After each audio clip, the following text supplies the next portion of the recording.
pour moi, le Luxembourg, c'est un peu comme les Playmobil. Il y a tout comme dans les autres grands pays, sauf que comme les lignes de décision sont plus courtes, c'est plus facile de les voir.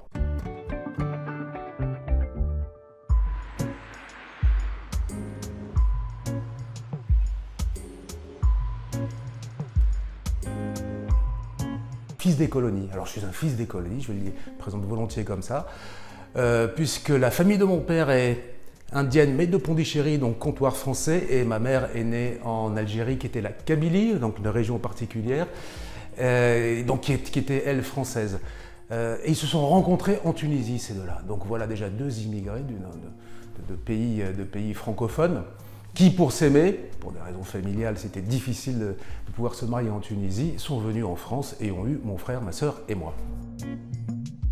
À la suite de ce parcours de migration, je suis devenu ethnologue en pensant que c'était un hasard. Voilà. Pas fallu longtemps en psychanalyse pour comprendre que finalement, il fallait peut-être dérouler le fil et comprendre d'où je venais. Mais ça m'a permis de comprendre que la différence est source d'innovation et que s'adapter, se métisser était quand même une grande chance. Et j'en jouis avec grand plaisir.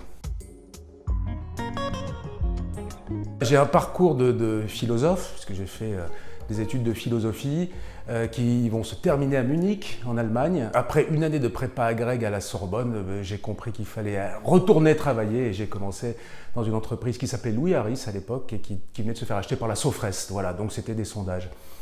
Mais là, je ne comprenais pas trop ce qu'ils faisaient en fait, je dois bien avouer. Donc j'ai souhaité reprendre des études et me voilà donc inscrit en thèse d'ethnologie, de sociologie et donc je vais passer une double thèse, donc anthropologie et sociologie comparative pour comprendre ce qu'il y avait, tous les rituels, ce qu'il y avait derrière les chiffres et surtout pourquoi les gens font ce qu'ils font.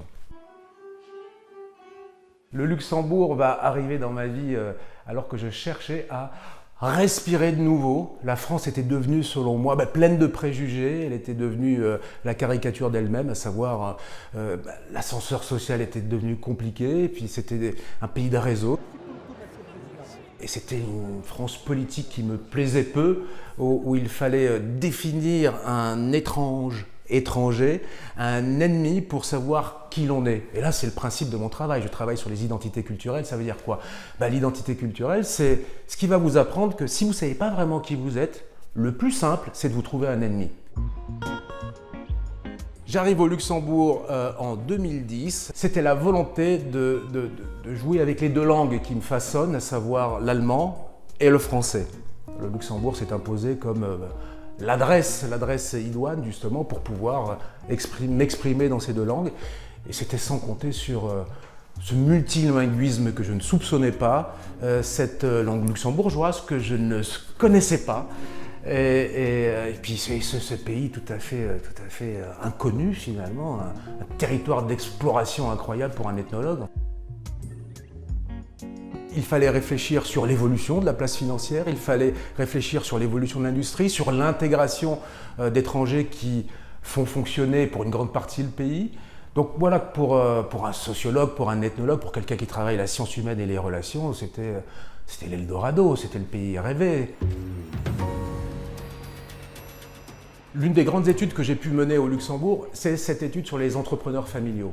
Avec ce qui me plaît le plus dans ce pays, cette espèce de discrétion qui fait qu'on est toujours surpris par l'ampleur de l'entreprise développée et surtout l'humilité avec laquelle c'est fait. Hello, Monsieur Aichen, content de vous voir. J'ai pu travailler sur ces entrepreneurs familiaux et, de fil en aiguille, connaître entre autres cette famille Aichen qui m'a passionné. Moi, j'étais d'abord étonné. Qu'on m'a demandé des choses pareilles. J'avais jamais ça dans la tête. On est sur 3 générations qui transmettent non pas un produit, un magasin, mais un savoir-faire, une culture et puis un esprit. Et c'est l'esprit qui représente pour moi le Luxembourg, parce qu'il y a peut-être plus de 50 nationalités ici qui se croisent, différentes langues. Et tout ça autour d'un sens du service et de ce que j'appelle le commerce. Alors le commerce, c'est ce qu'on vit ici, c'est être de bon commerce et être de bon commerce et être de bonne compagnie. Finalement, pour moi, c'est un peu la métaphore du Luxembourg. Je pense que la personne qui écrit le livre, en l'occurrence Abdou, est une personne qui s'intéresse au début à la personne. Il ne s'intéresse pas aux choses annexes, donc à une entreprise où il s'intéresse à la personne d'un point de vue humain, d'un point de vue âme. Lui, il va canaliser cet état d'esprit dans ce livre. Et ça, c'est important, je pense, pour transmettre qui est mon grand-père et qu'est-ce qu'il a fait de sa vie. C'est un peu comme un décor de cinéma, c'est-à-dire que vous entrez ici, vous découvrez un monde entier. C'est vraiment l'Arche de Noé, quoi. Il y a un peu tout, il y a tous les pays qui sont représentés dans un endroit qui finalement paye pas de mine, quoi. Parce que dans les autres grands pays européens, on ferait un grand chabada. Ici, c'est l'inverse. C'est toujours cette discrétion qui fait que on est tout petit, on parle pas de nous, mais vous verrez qu'on est partout quelque part. Finalement, la provençale, c'est un peu comme le sel. Vous savez pas que vous en mangez, mais il y en a partout. Abdou, il est d'un côté anthropologue, donc prédestiné à étudier l'être humain. Pour moi, il est aussi un peu baroudeur, donc il a fait beaucoup de choses dans sa vie. Il a cette capacité de comprendre la vie de tous les jours et de la mettre dans des mots qu'il maîtrise d'une manière que je peux seulement dire chapeau. Donc pour moi, c'était la personne idéale. Ce que j'aime au Luxembourg, c'est que c'est un pays de ponts. Vous avez remarqué le nombre de ponts qu'il y a? Le pont, c'est justement reconnaître l'autre dans sa différence et tendre une passerelle vers lui. La transmission est une valse et la transmission se compte toujours en 3 temps. Quand on connaît, au sens naître avec, le Luxembourg, on peut le considérer comme le meilleur port d'attache européen. En tout cas, c'est ce qu'il préside pour moi parce que il est au centre. On est quand même au centre d'une Europe qui palpite, je veux dire, une Europe qui sait dialoguer.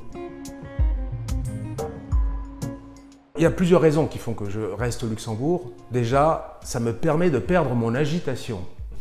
Quand vous êtes hyper stimulé par des interviews, des observations, des conférences, vous aimez revenir ici justement pour laisser décanter et puis pour écrire. Ici, les stimulations sont présentes, mais encore faut-il les chercher. Ici, vous pouvez parler à un ministre et 1 minute après lui parler à lui aussi, mais au café. Et c'est toujours la même personne, mais avec une simplicité, une discrétion qui fait que, je le redis avec mes mots, on s'apaise. Je vais vous raconter l'histoire de la fille blanche du bar de la rue Saint-Denis.